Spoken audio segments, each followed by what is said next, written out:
Hello, and thank you for having me here to help your class celebrate Women's History Month. My name is Shantae Freeman. I'm an assistant principal at Whitman Middle School. I'll be your guest reader today. When I'm not working in a school, I am also a women's professional football player. I am number 77 with the DC Divas. So again, thank you very much for having me in your classroom today. I would like to introduce you to another very influential woman. Her name is Toni Morrison, and she is an accomplished writer. Unfortunately, Toni Morrison passed away in 2019, but not before she won a Pulitzer Prize for her novel Beloved in 1987. She has 11 novels to her credit, and she also won a Presidential Medal of Freedom in 2012.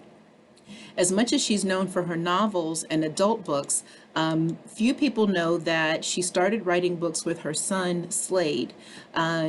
She and her son wrote 5 children's stories together, and this is one of my favorite books. When I was still in the classroom, this is a book that I always shared with all of my classes, and I would like to take a little time to share this story with you. This is Who's Got Game? Poppy or the Snake by Toni and Slade Morrison. It was a quiet summer evening in a cabin by the lake. The lamp was lit and moths tapped against the window. Nate sat at the table with his grandfather, Poppy. They had spent the afternoon fishing a little, swimming a little, and picking blackberries that grew wild by the woods. The supper Poppy had cooked was delicious, and they were finishing the blackberries when Nate told Poppy his problem. "I don't want to go back to school." "Well, why not?"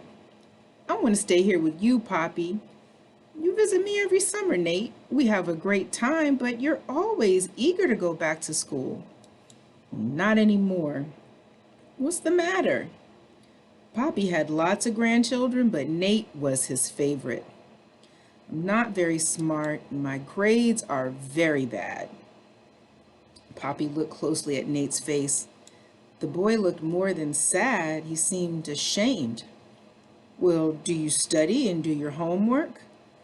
"Most of the time. Well, some of the time, but it doesn't help because—" He stopped and he was quiet for a long time. "Come on, you can tell me." "Dad says I'm lazy. Mom says I don't concentrate." "Well, which is it?" "Both, I guess. I sit at my desk, but I can't seem to pay attention. There's so much going on that's more fun than schoolwork." "I see." Poppy thought for a while, and then he got up and went to the closet. He took out a pair of shiny boots. When he put them on, Nate asked, "Well, are you going out?"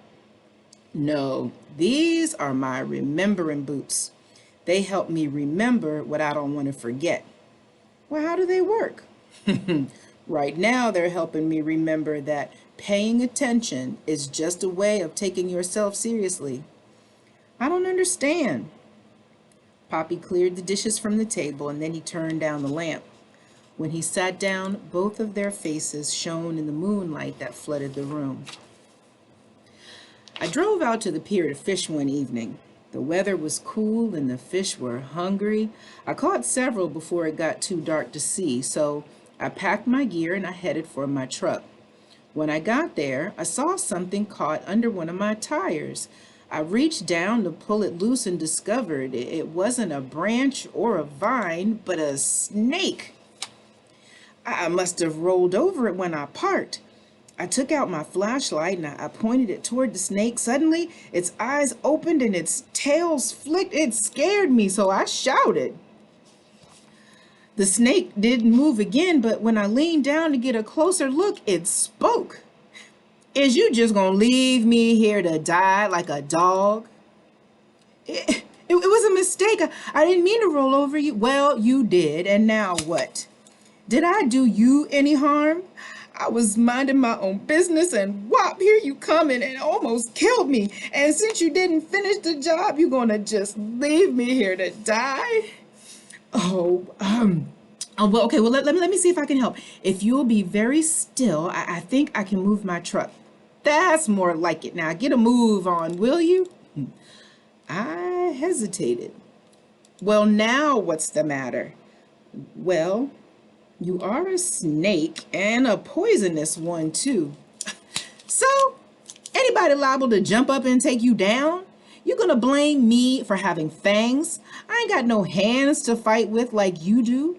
How else can I protect myself from my enemies? I ain't got no feet to stomp with like you do, or a loud roar to scare somebody with like you do. And if you look close, you'll see I ain't got no wings to fly away on. I need my fangs, Mr. Smarty. How do I know you won't bite me? Bite you? Why would I do that? You saving me, ain't you? If you saving my life, you my savior, baby. You ain't my enemy, you see? Still, you might change your mind. I know plenty of folks who do. I change my own mind once in a while. You messing with me, ain't you? You making stuff up just so you don't have to help me. No, but I don't want to put myself in danger. What? What you say? You worried about danger? You looky here, Daddy-O. I'm the one laying half dead under a truck, and you put me here.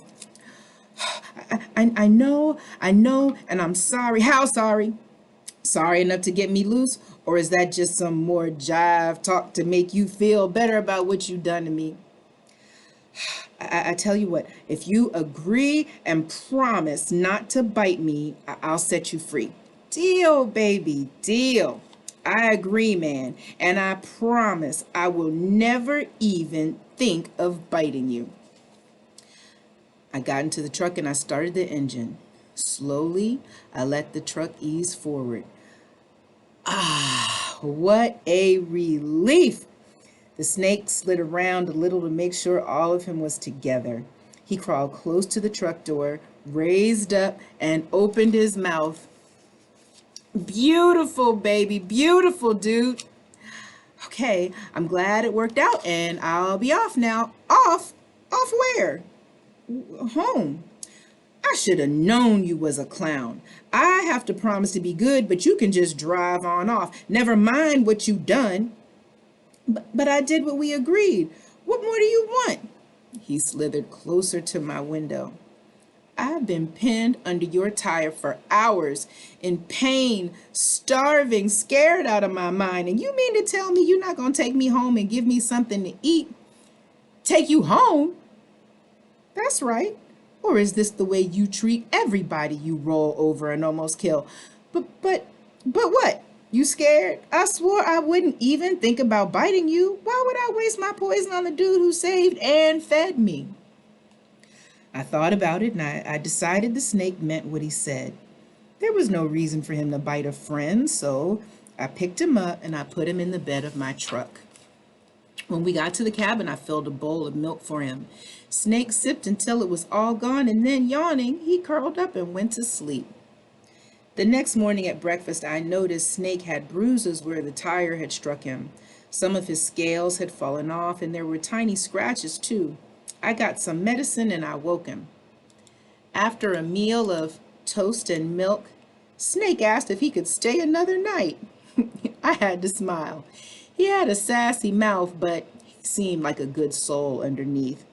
After all, he'd sworn he wouldn't bite me, right?